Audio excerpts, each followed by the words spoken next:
Hello students, congratulations class 10th में अच्छा result पाने की और क्लास 11 में एंट्री लेने की।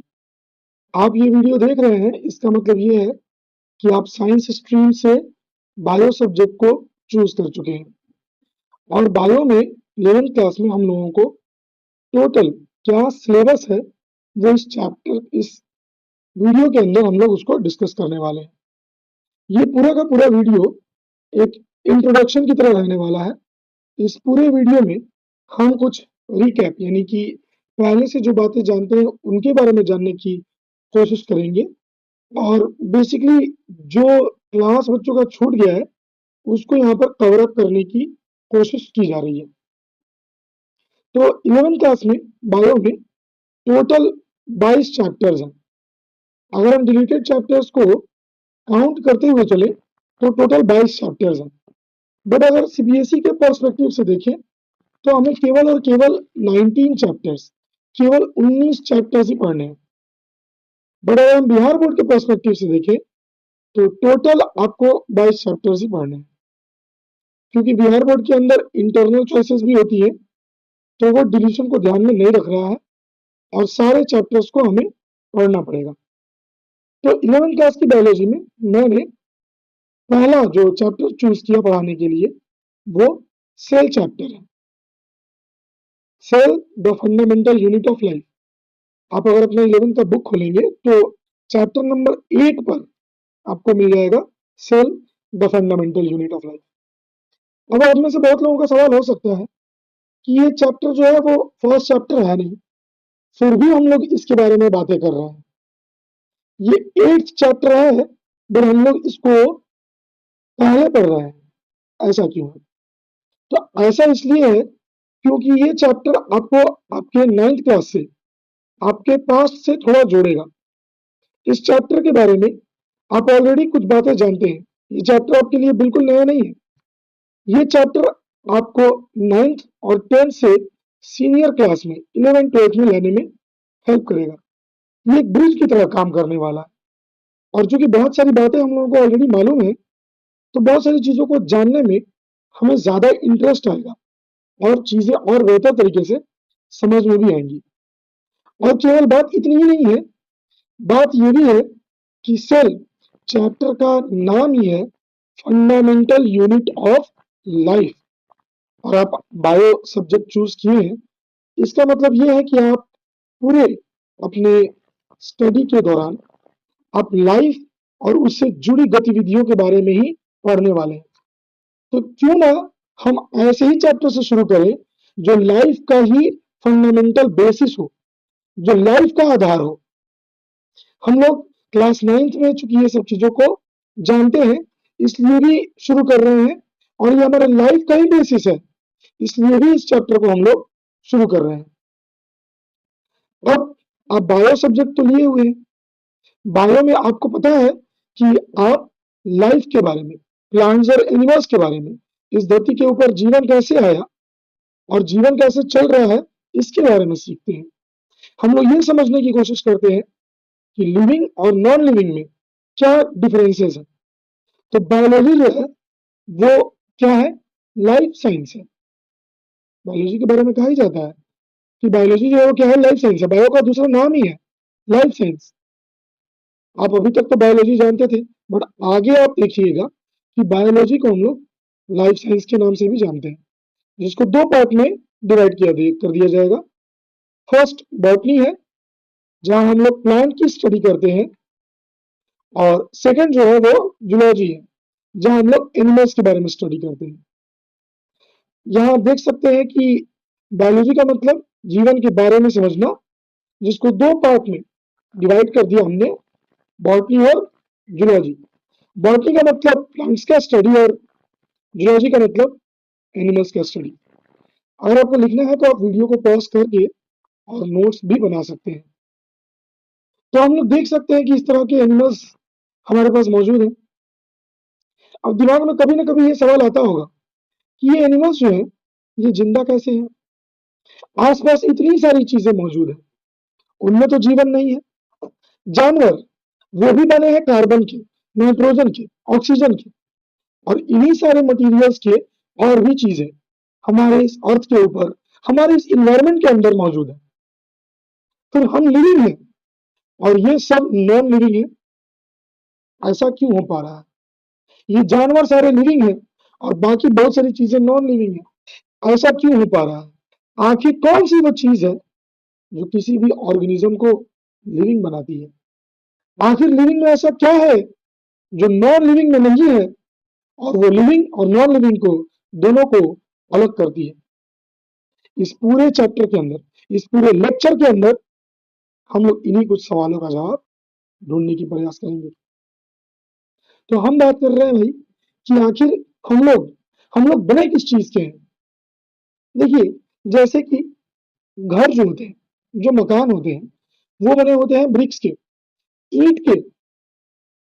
जब हम देखते हैं कि एक दीवार है तो दीवार के अंदर छोटे छोटे यूनिट्स हैं, हम उन्हें ईंट कह रहे हैं। तो उसी प्रकार से हमारे बॉडी के अंदर भी क्या है, छोटे यूनिट्स हैं जिनको हम लोग क्या कह रहे हैं, सेल कह रहे हैं। हमारा बॉडी किस चीज का बना है? हमारा बॉडी सेल्स का बना हुआ है। तो इस पूरे चैप्टर में सेल में, फंडामेंटल यूनिट ऑफ लाइफ में, हम लोग सेल की बनावट और उसके फंक्शन के बारे में पूरी जानकारी लेने वाले हैं। हमारा शरीर सेल का बना हुआ है, तो आखिर ये सेल फंक्शन क्यों करता है, कैसे करता है? सबसे पहले तो आपके दिमाग में यही सवाल आ रहा होगा कि आखिर हम सेल के बारे में पढ़ ही क्यों रहे हैं? क्या ही जान करके कर लेंगे इसके बारे में? माइटोकॉन्ड्रिया एनर्जी बना रहा है, इसके बारे में जान के हम क्या ही कर लेंगे? प्लांट के अंदर किस प्रकार के सेल्स हैं, एनिमल के अंदर किस प्रकार के सेल्स हैं, इससे हमको क्या ही फायदा मिल जाने वाला है? तो मेरे प्यारे बच्चों, मेडिकल फील्ड ही नहीं, आपकी डे टू डे लाइफ में ये चैप्टर आपको बहुत ज्यादा हेल्प करने वाला है। आपको बहुत सारी चीजों को समझने में, बहुत सारी नई इंटरेस्टिंग फैक्ट्स को समझने में आपको हेल्प करने वाला है ये। तो सवाल वही है कि सेल्स के बारे में क्यों पढ़ रहे हैं हम लोग?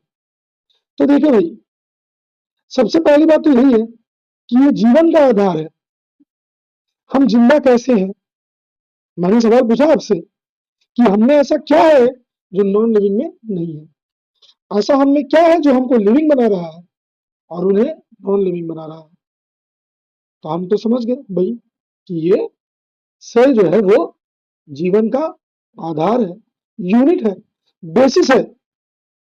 इसके अलावा सेल के बारे में डीप स्टडी हमें बहुत सारे बीमारियों को समझने और उनका ट्रीटमेंट ढूंढने में भी मदद करेगा। कैंसर जैसी बीमारियों को ढूंढने में, डायबिटीज क्यों हो रहा है? इंसुलिन की कमी की वजह से। और इंसुलिन का प्रोडक्शन कैसे करना है, डायबिटीज को ठीक कैसे करना है, किसी जेनेटिक डिसऑर्डर को कैसे ठीक करना है, नए हाइब्रिड ऑर्गेनिजम्स कैसे बनाने हैं, इन सब को अगर हम सही तरीके से ठीक कर पाएंगे, समाज के अंदर लोगों का कुछ भला कर पाएंगे, तो वो इस सेल के बारे में पढ़ करके। इसके अलावा आपके दिमाग में ये सवाल आता होगा कि आप खाते क्यों हैं? आप बचपन से लेकर के आज तक में बड़े क्यों हो गए? आपके घाव कैसे भर जाते हैं और हम लोग मर क्यों जाते हैं? ऐसी क्या चीज है जो हमारे बॉडी से चली गई और हमको मृत्यु के द्वार पर खड़ी कर गई? लिविंग नॉन लिविंग में क्या अंतर है?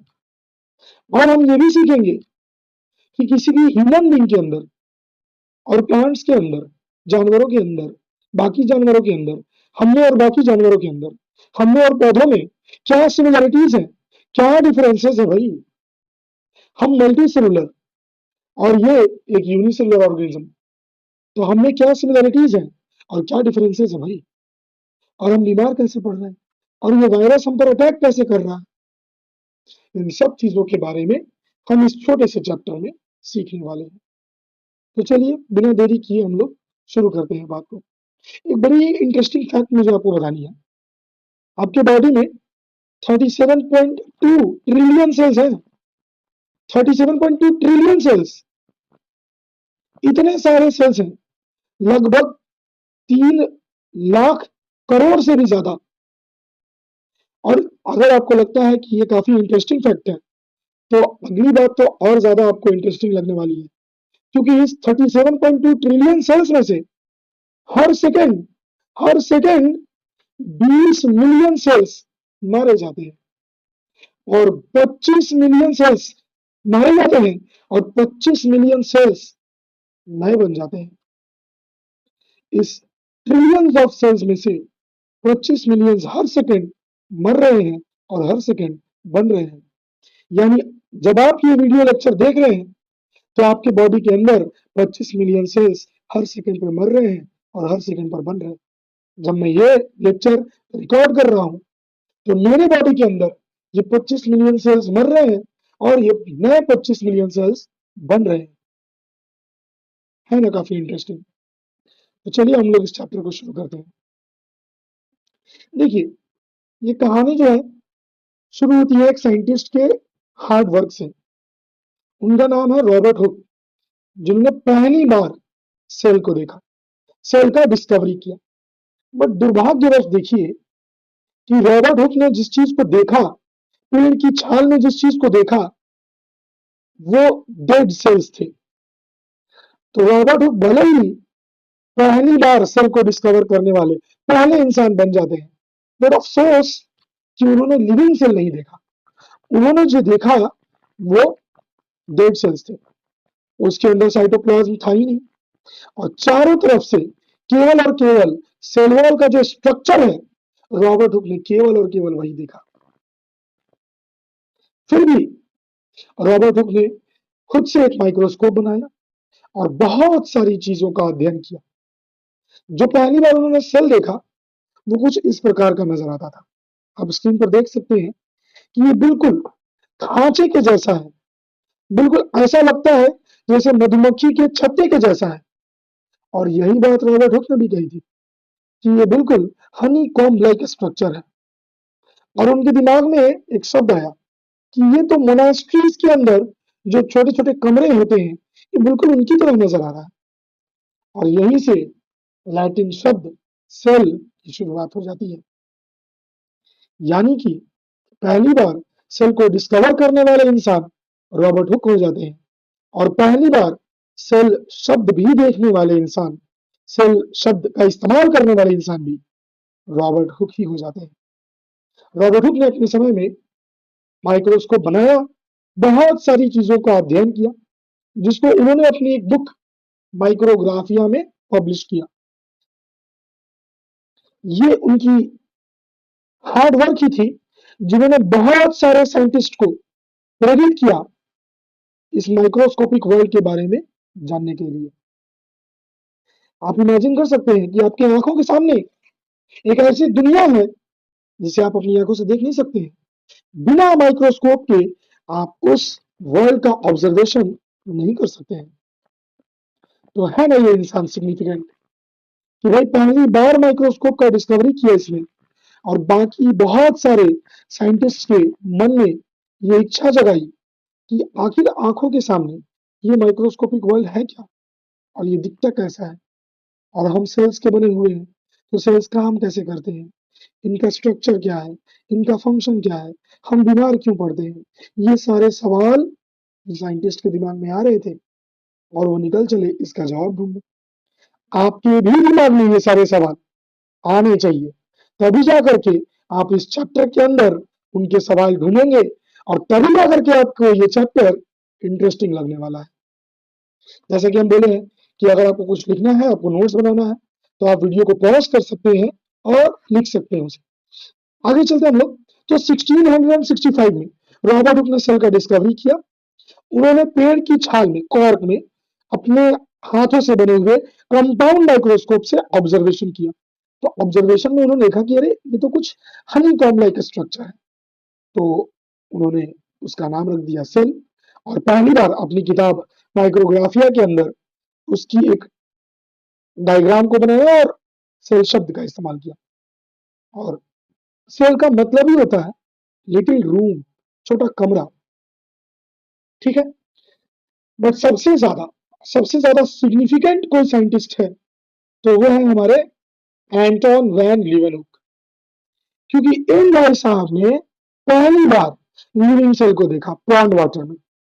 पहली बार लिविंग सेल को देखने वाले पर्सन कौन है? Anton van Leeuwenhoek. आप सवाल याद रखिएगा, सवाल आपसे पूछा गया कि हु डिस्कवर्ड सेल, तो आप कहिएगा रॉबर्ट हुक।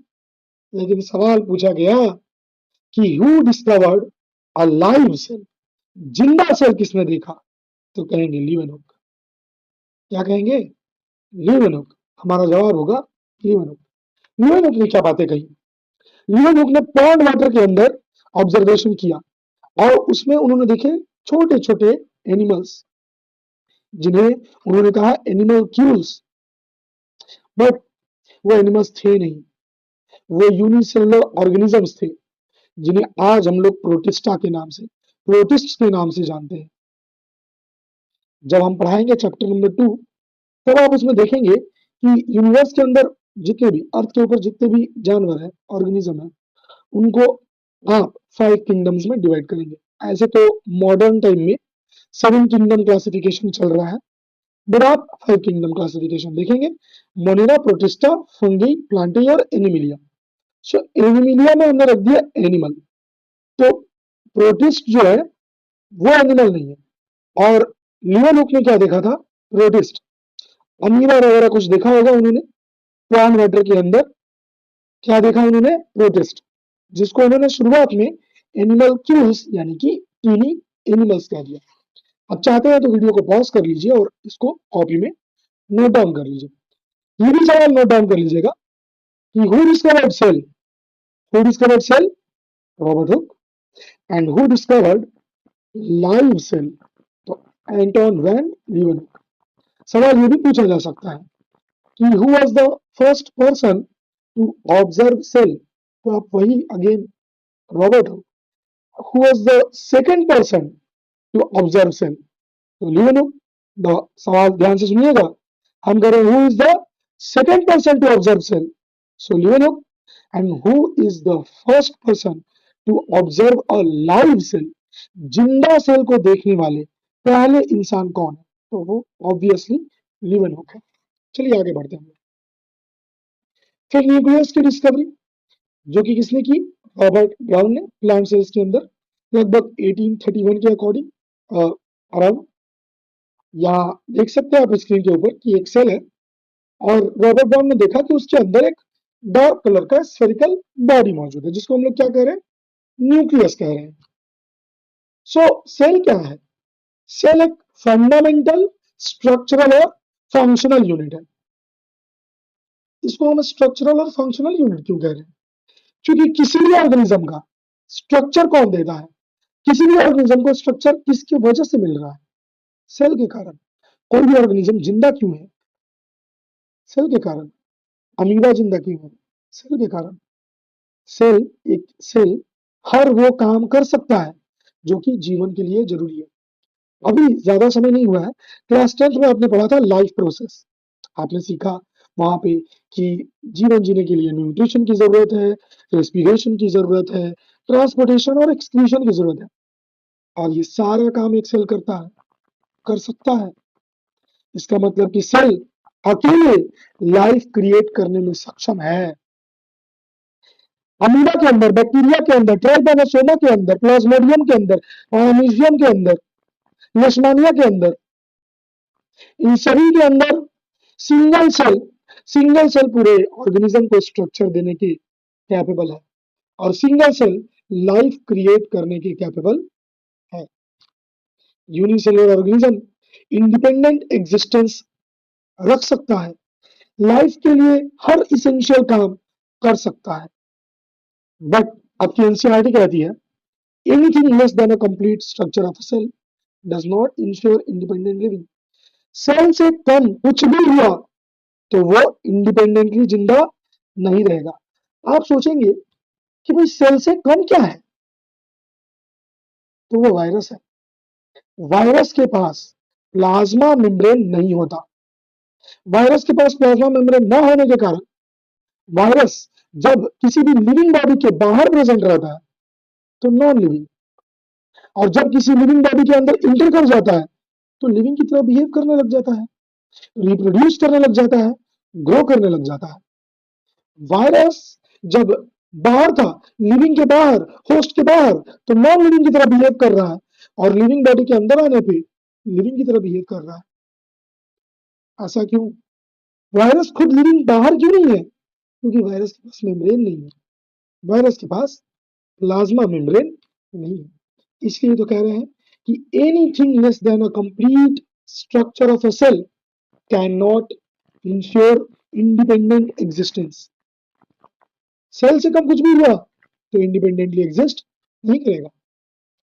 ठीक है, चलिए बायोलॉजी से रिलेटेड, बायोलॉजी से रिलेटेड, सेल से रिलेटेड कुछ चीजें, जैसे कि अगर हम सेल के एक्सटर्नल फीचर्स के बारे में या किसी ऑर्गेनिज्म के बाहरी फीचर्स के बारे में पढ़ रहे हैं तो हम उसे मॉर्फोलॉजी कहते हैं। लेकिन अगर हम उस ऑर्गेनिज्म के इंटरनल स्ट्रक्चर्स, किस तरह के ऑर्गन है, किस तरह के टिश्यूज है, किस प्रकार के सेल्स है, सेल्स का अरेंजमेंट क्या है, ये पढ़ते हैं तो हम उसे एनाटॉमी कहते हैं। और जब हम उस ऑर्गेनिज्म का, उसके अंदर के ऑर्गन्स का फंक्शन पढ़ते हैं तो हम उसे फिजियोलॉजी कहते हैं। तो आप देखेंगे प्लांट का मॉर्फोलॉजी पढ़ना है, प्लांट का हमें एनाटॉमी पढ़ना है, और प्लांट का हमें फिजियोलॉजी में पढ़ना है, और हमें ह्यूमन का भी फिजियोलॉजी पढ़ना है। तो हम सारी चीजों को देखने वाले हैं। ठीक है, अब आ जाते हैं कहा, सेल थ्योरी। हमारे पास दो और इंपॉर्टेंट साइंटिस्ट, नाम क्या है भाई?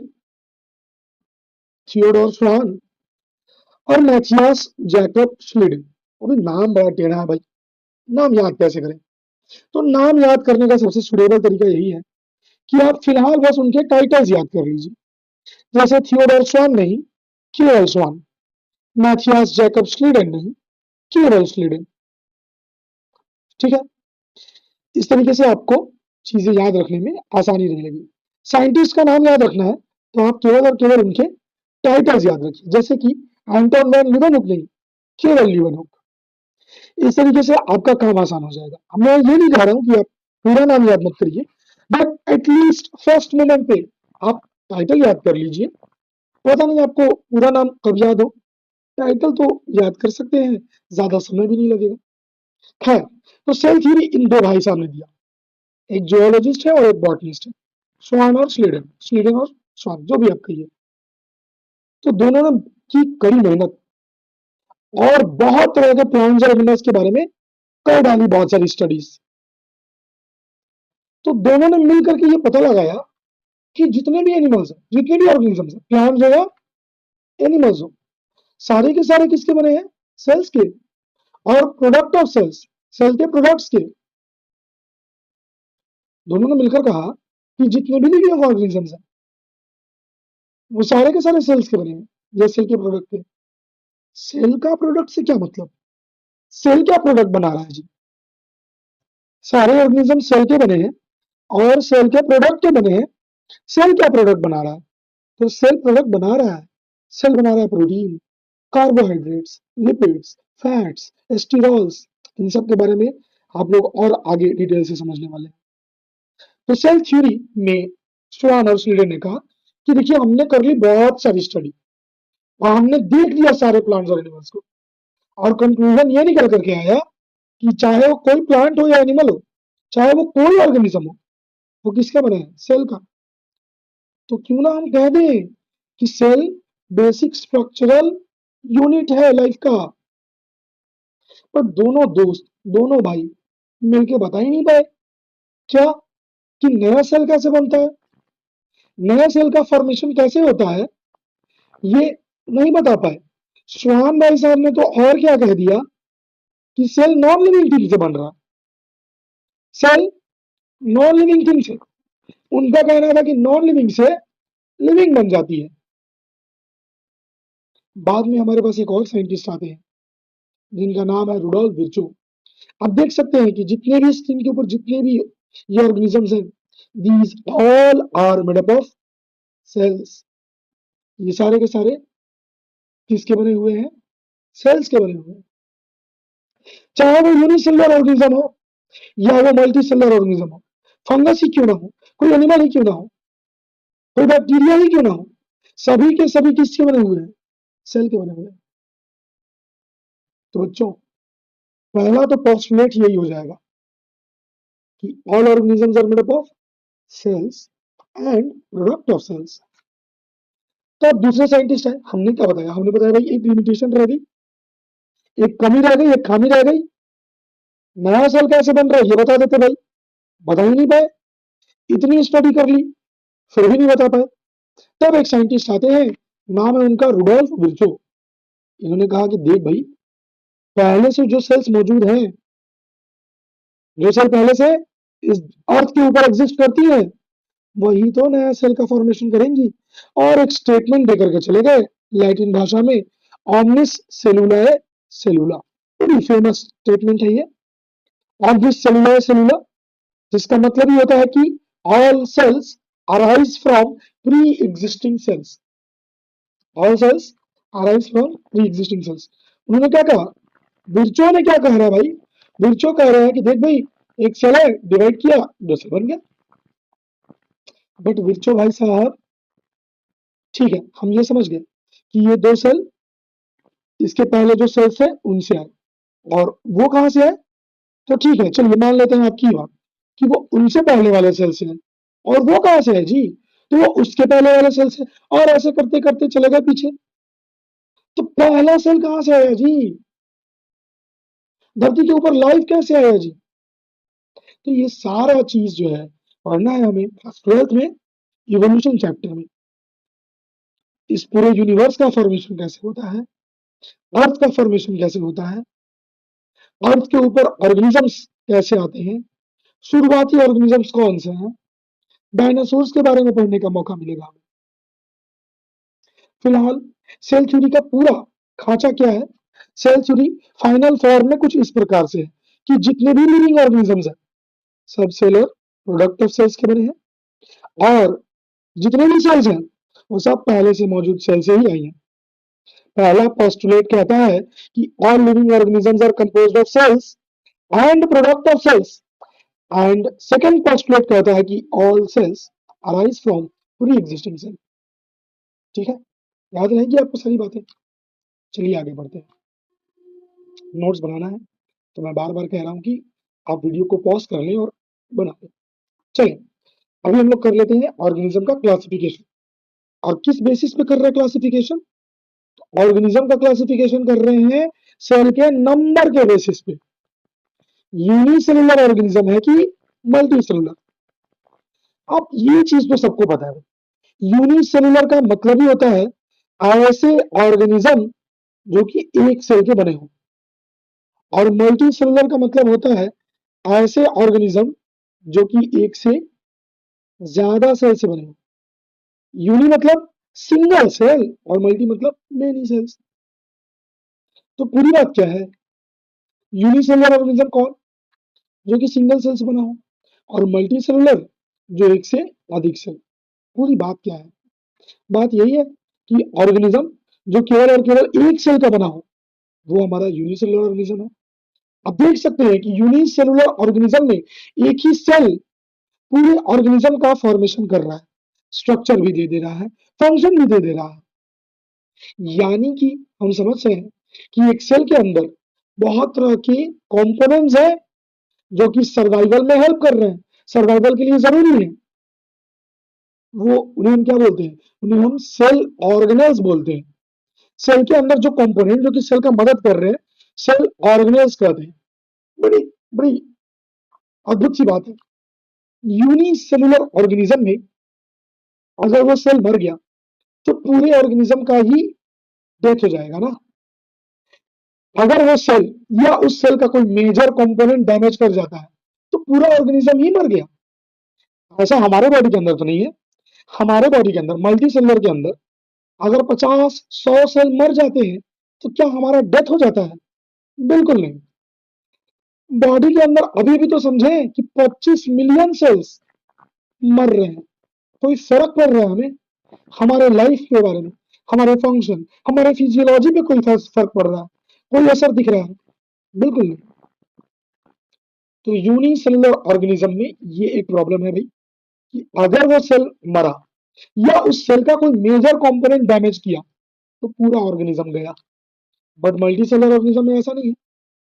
ऑर्गेनिज्म जो कि एक से ज्यादा सेल का बना हुआ हो, मल्टी सेलुलर, अलग अलग सेल्स मिल करके अलग अलग काम कर रहे हैं, काम का बंटवारा हो गया है हमारे बॉडी के अंदर। अब देखिए हमारे बॉडी के अंदर लंग्स है जिनका काम है सांस लेना, ब्रेन सबको कंट्रोल कर रहा है, स्टमक फूड डाइजेस्ट कर रहा है, हार्ट का काम डिफरेंट है, किडनी का काम डिफरेंट है, कोई किसी पर बर्डन नहीं है, सब एकजुट मिलकर के काम कर रहे हैं और पूरे के पूरे ऑर्गेनिज्म को, हमको और आपको जीवित रखे हुए हैं। हमारे बॉडी के अंदर अगर कुछ सेल्स डैमेज कर जाते हैं तो हम सर्वाइव कर जाएंगे, कोई प्रॉब्लम नहीं है, नए सेल्स बन जाएंगे। ठीक है, सेल का शेप भी देख लेते हैं। सेल तो बहुत सारे शेप्स में एग्जिस्ट करता है।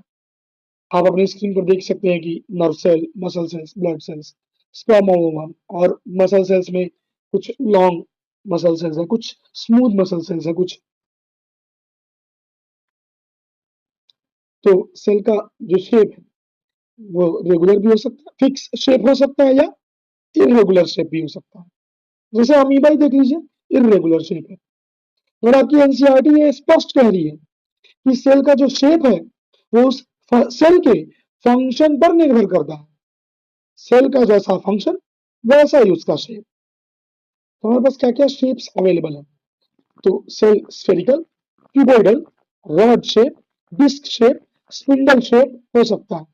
स्फेरिकल मतलब एक फुटबॉल के जैसा, क्यूबॉइडल मतलब एक जो लूडो की क्यूब होती है, डाइस, उसके जैसा, रॉड शेप सिलेंडर के जैसा, डिस्क जैसा, डिस्क आप समझते हैं। स्पिंडल शेप किसको बोलते हैं? स्पिंडल शेप बोल रहे हैं, यहां आप देख सकते हैं कि सबसे लेफ्ट में आपके जो दिखाया गया है वो है आपका spindle shape, smooth muscle cells को स्पिंडल शेप, जो कि किनारों पर पतला और बीच में चौड़ा, टेपर्ड है, इंड्स पर टेपर्ड है।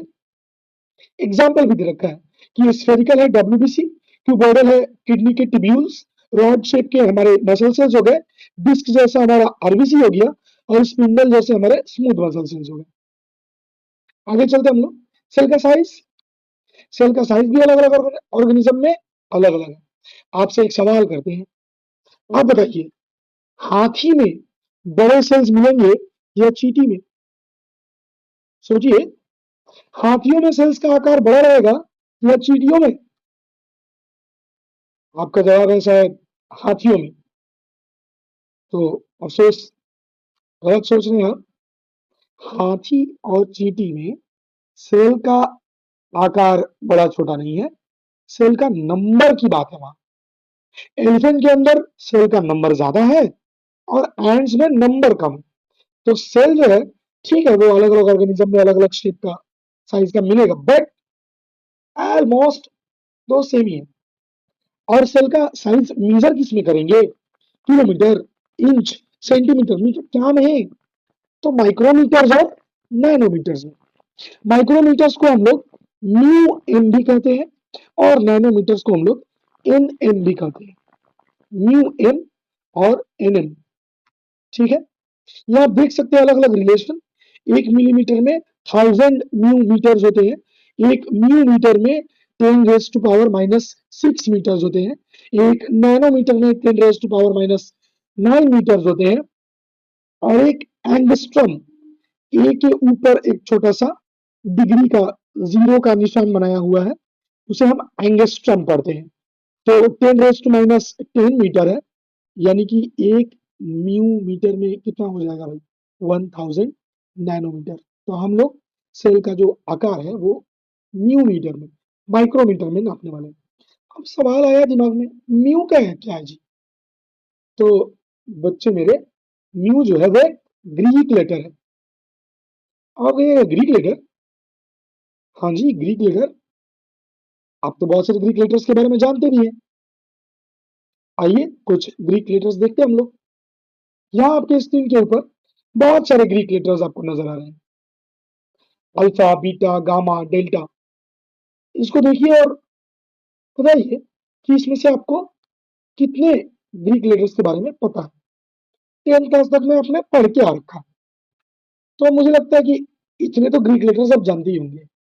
Alpha, beta, gamma, delta, theta, lambda. Class 10th light में वेव की दूरी नापते थे। म्यू जो कि मैंने अभी बता दिया, पाई, भाई कब से इस्तेमाल करते हैं पाई को। रो, क्लास 10th में रो पढ़े थे कि resistance equals rho L by A, resistivity का। सिग्मा समेशन, और ओमेगा को कोई कैसे भूल सकता है। रेजिस्टेंट ने कितना रेजिस्ट किया भाई क्लास 10th में, कितना दिमाग खाया, तो ये हमारा ओमेगा उसको डिपेक्ट कर रहा है। सेल के साइज के बारे में अगर बात कर रहे हैं हम लोग, तो लार्जेस्ट सेल क्या है, ऑस्ट्रिच एग। आप अंडे को देख रहे हैं ना जी, वो एक सेल है, तो सबसे बड़ा अंडा सबसे बड़ा सेल हुआ ना। ऑस्ट्रिच का एग सबसे बड़ा होता है, तो सबसे बड़ा सेल भी हो गया ऑस्ट्रिच एग। सबसे छोटा सेल क्या हुआ, माइकोप्लाज्मा, जिसे हम न्यूरो निमोनिया लाइक ऑर्गेनिज्म भी कहते हैं। और सबसे लॉन्गेस्ट, तो वो हो गया नर्व सेल।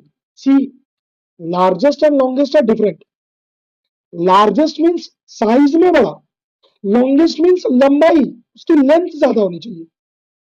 ह्यूमन बॉडी के अंदर लार्जेस्ट ओवम है, और ह्यूमन बॉडी के अंदर स्मॉलेस्ट स्पर्म। ठीक है, ये सब चीजें आपको कुछ याद रखनी है। आगे बढ़ते हैं, तो अब हम लोग आ जाते हैं प्लांट सेल और एनिमल सेल में क्या डिफरेंस है, प्लांट्स और एनिमल्स कैसे अलग हैं। तो यहाँ आपके स्क्रीन के ऊपर कुछ प्लांट्स और एनिमल्स दिखाए जा रहे हैं। क्या डिफरेंस है, मुख्य डिफरेंस जो है, जो मेन डिफरेंस है, दैट इज सेल वॉल। वो क्या है, सेल वॉल है। ठीक है, सो प्लांट सेल और एनिमल सेल में क्या डिफरेंस है, सेल वॉल का डिफरेंस है। ठीक,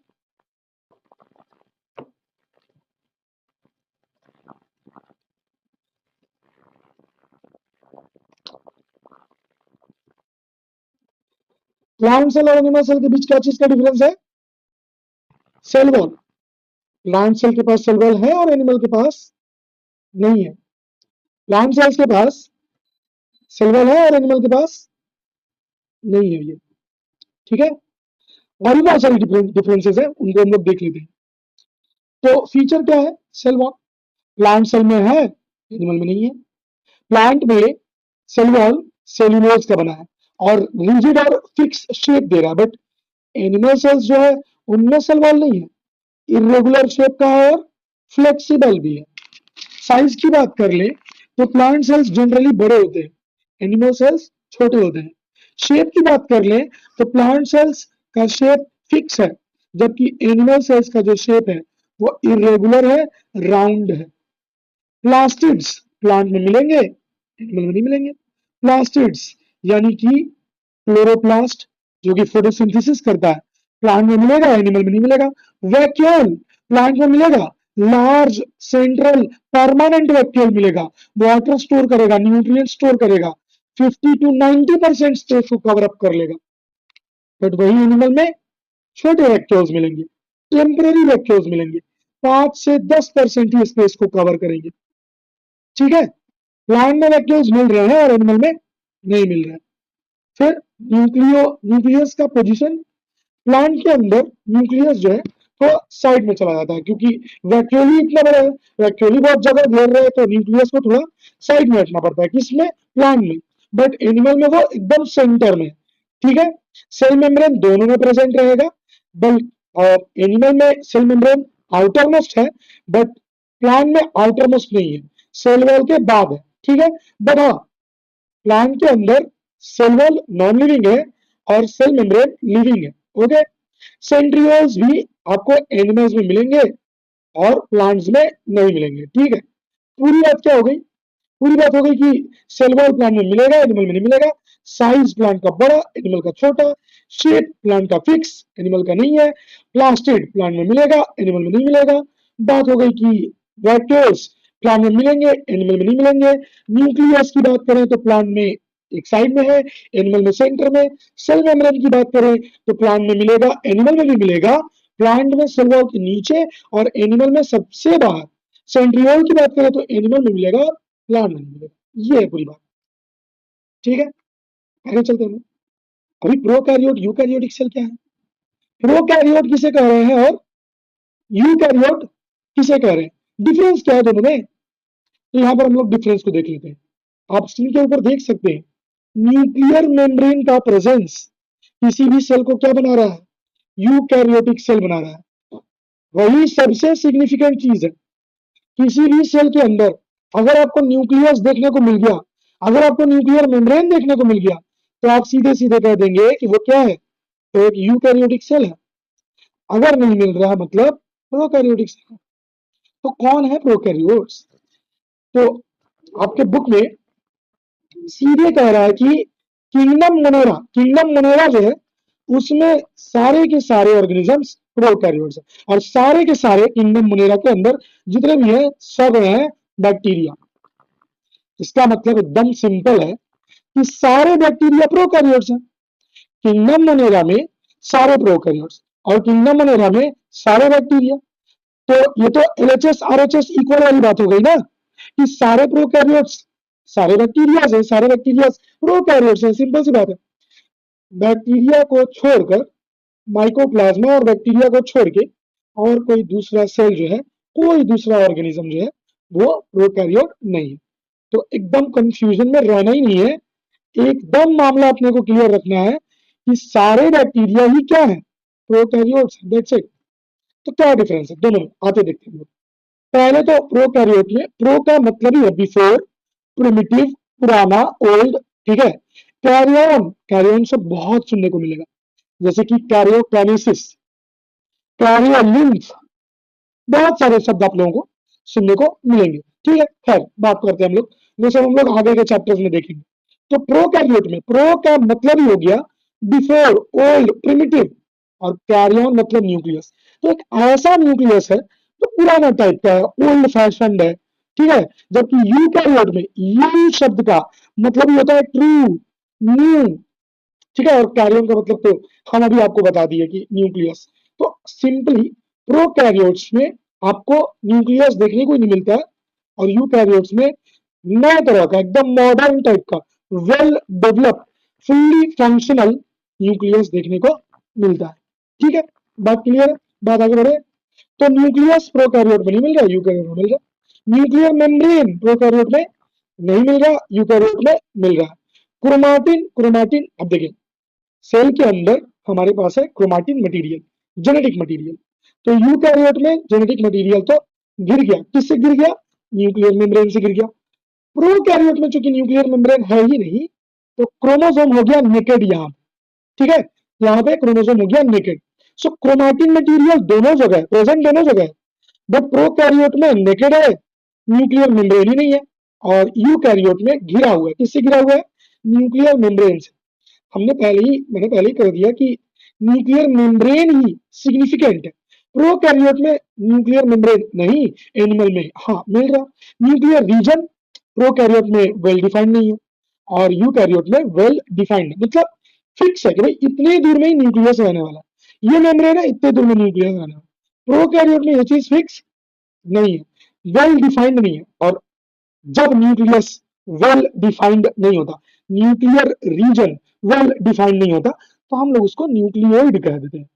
क्या कह देते हैं, न्यूक्लियोइड। जब वेल डिफाइंड होगा तो न्यूक्लियस कह देंगे, न्यूक्लियर मेम्ब्रेन मिलेगा तो न्यूक्लियस कह देंगे उसको। आगे चलिए देखिए, न्यूक्लियोप्लाज्म और साइटोप्लाज्म, तो एकदम क्लियरली बात है कि भाई प्रोकैरियोट में चूंकि मेम्ब्रेन नहीं है तो सेपरेटेड नहीं है, ठीक है। न्यूक्लियोप्लाज्म और साइटोप्लाज्म दोनों मिक्स करेगा, लेकिन यूकैरियोट में दोनों मेम्ब्रेन से सेपरेट हो जाएगा। सो और क्या, मेम्ब्रेन बाउंडेड ऑर्गेनल्स, चूंकि न्यूक्लियस सबका बॉस, उसके पास ही मेम्ब्रेन नहीं है, तो भाई बाकी कर्मचारी के पास मेम्ब्रेन नहीं रहेगा ना। सो यहाँ पर न्यूक्लियस के पास चूंकि मेम्ब्रेन नहीं है, ऐसी याद रखनी है कि न्यूक्लियस बॉस है, मेम्ब्रेन है नहीं, तो बाकी कर्मचारी के पास भी मेम्ब्रेन नहीं रहेगा। तो बेसिकली वो कर्मचारी रहेंगे ही नहीं, ठीक है। आपके पास इंडोप्लाज्मिक रेटिकुलम नहीं है, किसमें, प्रोकैरियोट्स में इंडोप्लाज्मिक रेटिकुलम नहीं है, गोल्गी बॉडीज नहीं है, माइटोकॉन्ड्रिया नहीं है, लाइसोसोम नहीं है, प्लास्टिड नहीं है, वेक्टर्स नहीं है। वही दूसरी तरफ अदर हैंड ये सारे के सारे यूकैरियोट्स में प्रेजेंट है, ठीक है। मेम्ब्रेन से घिरे हुए सारे मिलेंगे।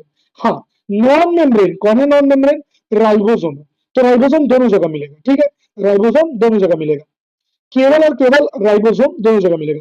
सेंट्रियोल या सेंट्रोसोम वो भी मेम्ब्रेन से घिरा हुआ नहीं है, बट वो केवल यूकैरियोट में मिलेगा, ठीक है।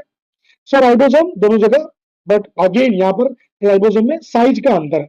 तो इसी लेक्चर के अंदर हम लोग आगे इस चैप्टर में जब राइबोसोम पढ़ेंगे तो वहां राइबोसोम के बारे में और ज्यादा डिस्कशन होगा कि क्या साइज है, कैसे उसके सब यूनिट्स है, क्या कहते हैं, सब वहां देखेंगे। तो नॉन मेम्ब्रेन ऑर्गेनेल कौन हो गए? राइबोसोम और सेंट्रियोल। तो राइबोसोम तो मिल गया दोनों जगह और सेंट्रियोल मिल गया केवल और केवल यूकैरियोट्स में। ठीक है, ये सारी चीजें बहुत बेसिक है, ये सारी चीजें बहुत बेसिक है, क्लास 9th में ही इन सब के बारे में पढ़ना था और हम बस रिकैप दे रहे हैं, रिकॉल करा रहे हैं आपको, ताकि आगे आपको बेहतर समझ में और मुझे समझाने में आसानी हो। देखिए हम ये मान के चल रहे हैं कि जितने भी बच्चे आए, ठीक है, वो नॉन बायोलॉजी बैकग्राउंड से थे, ठीक है, उनको बायोलॉजी नहीं आता है और हम लोग यहाँ एकदम स्क्रैच से, एकदम बारीकी से सभी चीजों के बारे में सीखने वाला है। ठीक है, मेरा मोटिव यही है कि सबको बातें एकदम समझ में आनी चाहिए, चीजें जो है सबको क्लियर होनी चाहिए। ठीक है, तो इसको आगे ले चलते हैं। एग्जाम्पल क्या है हमारे पास? तो bacteria, cyanobacteria, blue green algae, ये सब हो गए आपके माइक्रोप्लाज्मा, ये सब हो गए आपके क्या? तो ब्लू ग्रीन एल्गी, एल्गी नहीं है जी, वो बैक्टीरिया ही है, ठीक है, प्लांट नहीं है। खैर, तो सारे के सारे बैक्टीरिया हो गए प्रोकैरियोट्स, बाकी जितने बच गए सब हो गए यूकैरियोट्स। तो ये थी पूरे मामला। तो क्या बताया गया आप लोगों को? प्रोकैरियोट और यूकैरियोट में क्या बताया गया है कि प्रोकैरियोट में मेम्ब्रेन, कौन सा मेम्ब्रेन? न्यूक्लियर मेम्ब्रेन नहीं है, और यूकैरियोट में वही न्यूक्लियर मेम्ब्रेन है। ठीक है, चले आगे। अब आ जाते हैं कहा? प्रोटोप्लाज्म। सो 1839 में जोहानस पर्किंजे, इन्होंने शब्द दे दिया प्रोटोप्लाज्म। ठीक है, आगे जैसे कि मैंने बोला भाई, नाम थोड़ा टेढ़ा है, नाम थोड़ा इंग्लिश में है और थोड़ा लेंदी है, तो याद रखने का सबसे आसान तरीका यही कि आप टाइटल याद रखिए, क्योंकि जब आपके एग्जाम में क्वेश्चन आएंगे आपके पास वहां ऑप्शन के अंदर अगर वो टाइटल दिया हुआ है, जो कि ज्यादातर टाइटल ही देता है, और अगर आपको टाइटल याद है तो आप तो कर देंगे आंसर सही। तो पर्किंजे ने दिया प्रोटोप्लाज्म, क्या था? इतनी बात करेंगे कि प्रोटोप्लाज्म शब्द किसने दिया? पर्किंजे ने। ठीक है, क्या है जी प्रोटोप्लाज्म? साइटोप्लाज्म और न्यूक्लियस दोनों को मिला के क्या कह रहे हैं? प्रोटोप्लाज्म कह रहे हैं। ठीक है, सेल का लिविंग कंटेंट है ये प्रोटोप्लाज्म। जब शब्द दिया पर्किंजे ने तो उन्होंने कहा कि सेल के अंदर का लिविंग कंटेंट है, मतलब ये जीवित है, यही सेल को जिंदा रख रहा है। पर्किंजे के द्वारा, पर्किंजे का कहना ही होता कि प्रोटोप्लाज्म ही सेल को जिंदा रखे हुए। तो देखिए, जो लेक्चर के शुरुआत में हमने कुछ सवाल पूछे थे कि आखिर हम जिंदा क्यों हैं, और हम जिंदा हैं और कुछ चीजें नॉन लिविंग है, तो आखिर लिविंग और नॉन लिविंग में क्या अंतर है? हम में ऐसा क्या है जो हमको लिविंग बनाता है और उनमें ऐसा क्या नहीं है जो कि उनको नॉन लिविंग बनाता है? तो पर्किंजे का कहना था कि यही प्रोटोप्लाज्म जो है ये हमको बनाता है लिविंग और उनको बनाता है नॉन लिविंग। तो आखिर प्रोटोप्लाज्म काम कैसे करता है, क्या है पूरी बात, उसको देखते हैं हम लोग। देखिए हम क्या करते हैं, हम एक टिपिकल प्लांट सेल लेते हैं। आप देख सकते हैं कि इस प्लांट सेल के अंदर सेल वॉल, सेल मेम्ब्रेन, उसके बाद साइटोप्लाज्म, सबसे सेंटर में एक nucleus, endoplasmic reticulum, chloroplast, mitochondria, Golgi body, सब एक बड़ा सा वैक्यूल भी नजर आ रहा है। तो ये तो हो गया टिपिकल प्लांट सेल। बट इस टिपिकल प्लांट सेल से अभी हम लोग कर देंगे किसे? सेल वॉल को गायब, तो हमारे पास बच जाएगा प्रोटोप्लास्ट। क्या मतलब है प्रोटोप्लास्ट? तो ऐसा सेल जिसके पास सेल वॉल नहीं होता उसे हम क्या कह देते हैं? प्रोटोप्लास्ट। क्या बोला मैंने? मैंने कहा कि एक टिपिकल प्लांट सेल ले लेते हैं, उसके सेल वॉल को हटाते हैं तो हमें मिल जाएगा प्रोटोप्लास्ट।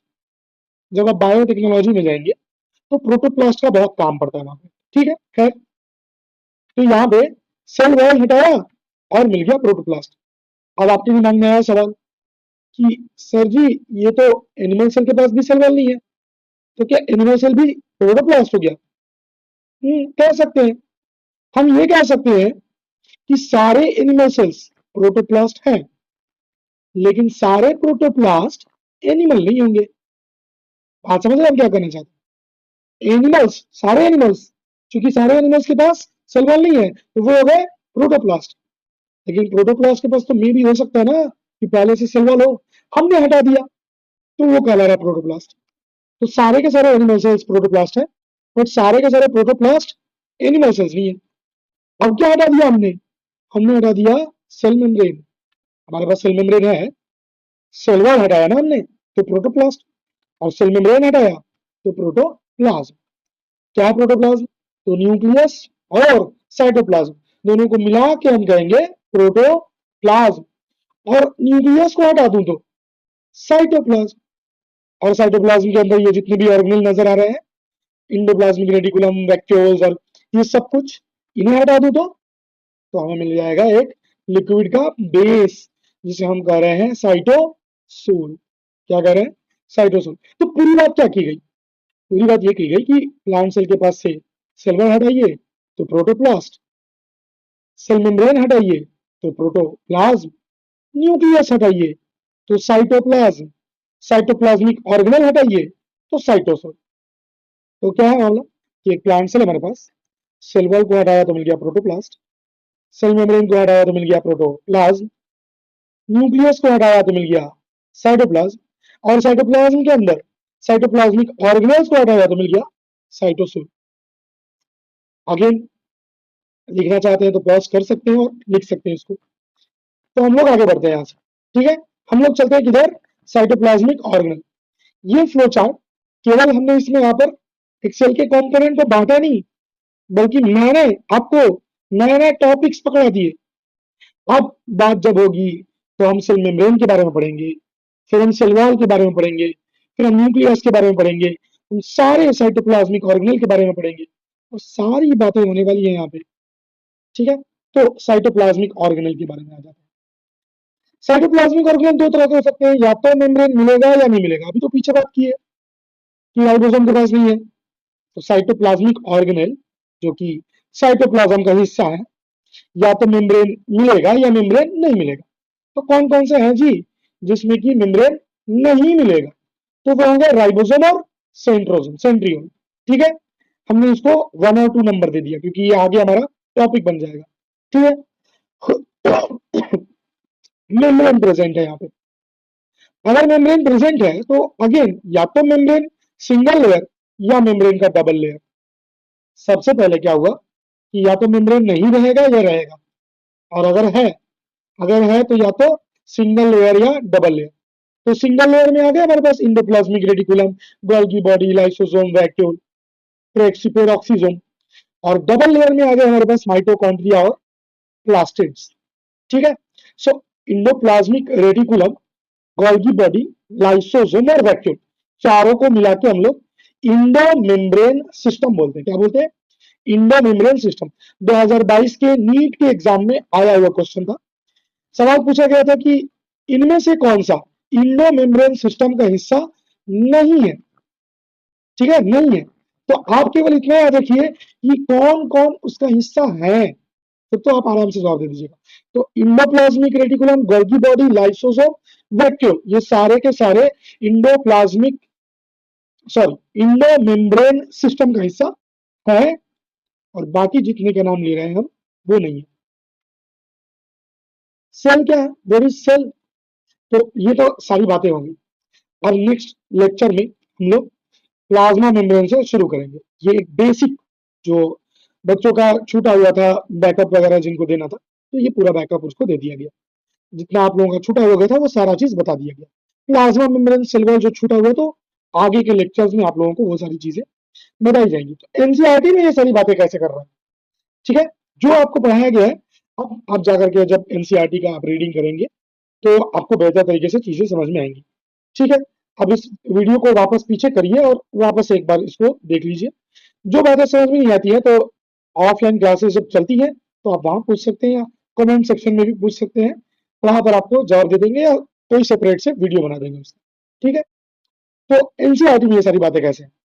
तो एनसीईआरटी में कहता है कि सेल क्या है? तो कहता है कि यूनिसेलुलर ऑर्गेनिज्म जो कि इंडिपेंडेंट एग्जिस्टेंस रखे और सारे के सारे फंक्शंस भी कर दे। और वही बातें हमने जो कि पहले देखी कि कोई भी चीज जो कि एक कंप्लीट स्ट्रक्चर नहीं है सेल का, वो इंडिपेंडेंटली एग्जिस्ट नहीं करेगा। तो एंटोन वैन लीeuwenhoek ने पहली बार सेल को देख लिया और रॉबर्ट ब्राउन ने कर दिया न्यूक्लियस का डिस्कवरी, ठीक है। माइक्रोस्कोप का इन्वेंशन हुआ, फिर माइक्रोस्कोप डेवलप किया, मिल गया हमें इलेक्ट्रॉन माइक्रोस्कोप सबसे लास्ट में। तो अभी सेल के बारे में सबसे ज्यादा जानकारी है हमको, ठीक है। सेल थ्योरी मैथिया, स्लीडन और श्वाम, ये बातें हमने की। ठीक है, यहाँ पर आप देख सकते हैं कि श्वाम भाई साहब ने कहा कि जो एनिमल सेल्स होते हैं उनका आउटर लेयर होता है प्लाज्मा मेम्ब्रेन, और जो प्लांट सेल्स होते हैं उनका आउटर लेयर होता है सेल वॉल। सेल वॉल केवल और केवल प्लांट में मिलेगा। ये सारी बातें हम लोग आगे करेंगे। ठीक है, स्वाम ने यह भी कह दिया कि प्लांट्स और एनिमल्स सारे के सारे किसके बने हैं, सेल्स और प्रोडक्ट ऑफ सेल्स। बट ये एक्सप्लेन नहीं कर पाए कि नए सेल्स कैसे बनते, तो विर्चो आ गए, विर्चो ने कर दिया एक्सप्लेन इसको। ठीक है, पूरे हाइपोथेसिस को फिर से मॉडिफाई किया गया।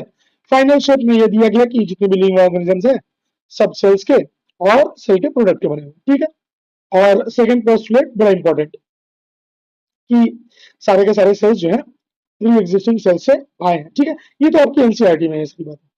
सेल का ओवरव्यू भी एक दे दिया यहाँ पे कि कह रहे आप पहले onion peel cell, human cheek cell, ये सब आप देख चुके हैं। कहते हैं इनका स्ट्रक्चर वापस कलेक्ट करिए। आप देखिए कि इनके चारों तरफ सेल मेम्ब्रेन है। ह्यूमन चीक सेल में तो क्या है, आउटर मेम्ब्रेन सेल मेम्ब्रेन है। यहाँ तक कि सेल के अंदर क्या है, न्यूक्लियस डार्क कलर का ऑब्जेक्ट है, और उसके अंदर क्या है, तो क्रोमोसोम, जो कि किस चीज से बना है, डीएनए से बना हुआ है। डीएनए के अंदर क्या है, तो जेनेटिकल इंफॉर्मेशन। ये सारी बातें आगे और डिटेल से चलेंगी। ठीक है, सेल के पास अगर मेम्ब्रेन से घिरा हुआ न्यूक्लियाई, कह रहे कि सेल्स अगर मेम्ब्रेन बाउंडेड न्यूक्लियाई, जिनके पास मेम्ब्रेन से घिरा हुआ न्यूक्लियस है, यूकैरियोट, और नहीं है तो प्रोकैरियोट। कह रहा है कि दोनों प्रोकैरियोट यूकैरियोट दोनों में साइटोप्लाज्म तो मिलेगा ही मिलेगा। ठीक है, साइटोप्लाज्म जो है वो कह रहा है कि मेन अरीना है, मतलब कि यही वो जगह है जहाँ सारा सेलुलर एक्टिविटी होने वाला है। प्लांट्स और एनिमल्स सारा एक्टिविटीज यहीं पे करने वाले हैं। ठीक है, सेल को जिंदा रखने के लिए जितने भी केमिकल रिएक्शन होने वाले हैं सब साइटोप्लाज्म के अंदर। तो न्यूक्लियस के अलावा यूकैरियोटिक सेल में क्या मिल जाएंगे, और कुछ ऑर्गेनेल्स जैसे कि ER, Golgi bodies, lysosome, mitochondria, microbodies, vacuoles, ये सब बट प्रोकैरियोट में नहीं मिलेंगे। ये बातें ऑलरेडी हो गई। ठीक है जी, आगे चलते हैं। सो राइबोसोम नॉन मेम्ब्रेन है, दोनों में मिलेगा, प्रोकैरियोटिक दोनों में, हमने बात कर ली इसके बारे में। सेल के अंदर राइबोसोम जो है केवल साइटोप्लाज्म में नहीं मिलेगा, बल्कि वो आपका माइटोकॉन्ड्रिया और क्लोरोप्लास्ट के अंदर में मिलेगा। तो जब बताया जाएगा आप लोगों को माइटोकॉन्ड्रिया और क्लोरोप्लास्ट, तो वहां और डिस्कशन करेंगे। एनिमल सेल्स के अंदर नॉन मेम्ब्रेन ऑर्गेनल एक और है, नाम है उसका सेंट्रोसोम, सेल डिवीजन में हेल्प करता है। अब वही सेल की साइज क्या है, सेल साइज, शेप, एक्टिविटी, ये सब क्या है, तो माइकोप्लाज्मा सबसे छोटे हैं, जबकि बैक्टीरिया जो है लगभग 3 to 5 म्यू मीटर। म्यू के बारे में आप लोगों को बता दिया कि माइक्रो है। करंट लार्जेस्ट क्या है, तो ऑस्ट्रिच का अंडा है। मल्टी सेलुलर ऑर्गेनिज्म में ह्यूमन रेड ब्लड सेल को देखें तो 7 म्यू मीटर्स माइक्रोमीटर्स है। और सबसे लंबा क्या है, तो नर्व सेल। और वही बात है जो हमने की कि भाई शेप तो बहुत अलग अलग है, disc, polygonal, columnar, cuboidal, thread like, यहाँ तक कि इरेगुलर भी। लेकिन सेल का जो शेप है वो कंप्लीटली किस पर डिपेंडेंट है कि वो कौन सा फंक्शन कर रहा है। ठीक है, इसके बाद हम लोग प्रोकैरियोटिक सेल्स को स्किप करेंगे और डायरेक्ट कहाँ पहुंचेंगे, यूकैरियोट्स में। ऐसा क्यों, देखिए प्रोकैरियोट के अंदर जो भी चीजें हैं वो हमें यूकैरियोट में पढ़नी है, बट प्रोकैरियोट के अंदर बहुत सारी ऐसी चीजें नहीं है जो हमें यूकैरियोट के बारे में, यूकैरियोट में पढ़नी है। तो हम पहले क्यों ना यूकैरियोट को ही पढ़ लें, तो हमारा प्रोकैरियोट का काम जो है वो आसान हो जाएगा। ठीक है, बाकी मेरा तरीका है ये, और ये सबसे बेस्ट भी है। सारे के सारे यूकैरियोट्स के कंपोनेंट आप पहले जान लीजिए, ताकि प्रोकैरियोट बताने में हमको बहुत ज्यादा आसानी होगी। ठीक है, चलिए यहाँ पर आपको एक डायग्राम भी दे रखा है, आपके बुक का डायग्राम है ये। ठीक है, रेड ब्लड सेल्स का आकार कैसा है, व्हाइट ब्लड सेल्स का कॉलम के शेप में भी है, इस तरीके से इलोंगेटेड भी है, नर्व सेल्स भी है। ठीक है, चलिए तो क्लास हो गई आज की खत्म। अगर आपको ठीक लग रहा है क्लास, और अगर आप ऑफलाइन में ज्वाइन करना चाहते हैं, तो हमारा लोकेशन महाराजा आता गली नंबर 3 में है, और ज्यादा इंक्वायरी के लिए आप चाहें तो दिए गए नंबर पे कॉल कर सकते हैं। ठीक है, आज के लिए हम लोग इतना ही रहने देते हैं। अब मिलेंगे हम लोग नेक्स्ट लेक्चर में, जहां पर हम लोग इसकी आगे प्लाज्मा मेम्ब्रेन से शुरू करेंगे। ठीक है, यूकैरियोटिक सेल से शुरू करने वाले हम लोग, जिसमें हम लोग प्लाज्मा मेम्ब्रेन से देखेंगे। ठीक है, तो लेक्चर को शॉर्ट ही रखते हैं। एक बार वापस आप इस लेक्चर को देख लीजिए और नोट्स को भी कंप्लीट कर लीजिए। जहां भी समस्या आ रही है वो आप ऑफलाइन क्लास में लाकर पूछ लीजिए। चलिए, थैंक यू।